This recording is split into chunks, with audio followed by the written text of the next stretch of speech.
Sarado po ang bahagi ng Commonwealth Avenue ngayong araw para sa ginaganap na aktibidad na Iglesia ni Cristo na Lingap Pamamahayag. Para sa update, may news to go si Mark Salazar. Mark? Maris, mahigit 1 kilometro itong set-up ng massive evangelical mission na gagawin ng Iglesia ni Cristo mamaya ritong 4:00 ng hapon. At tama ka, yung buong Commonwealth na direksyon mula dun sa Sandigan Bayan papunta sa Litex ay sarado na dahil yung setup na nakikita ninyo ay 40,000 capacity yan na kanilang sinetap sa kahabaan ng Commonwealth.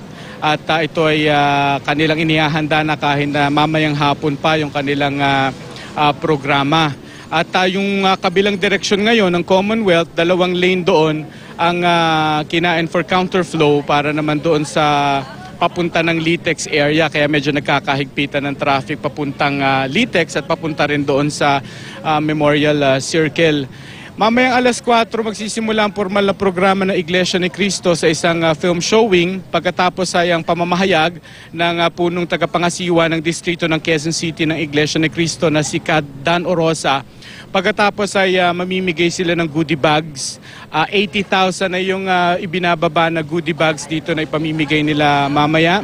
At yung mga goodie bag na yan ay naglalaman ng 3 kilong bigas, mga noodles at mga sardinas.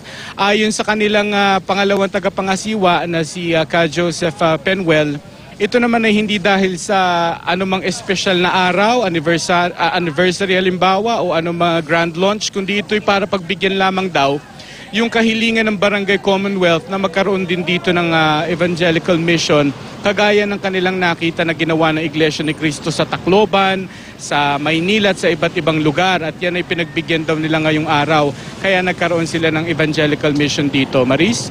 Maraming salamat, Mark Salazar.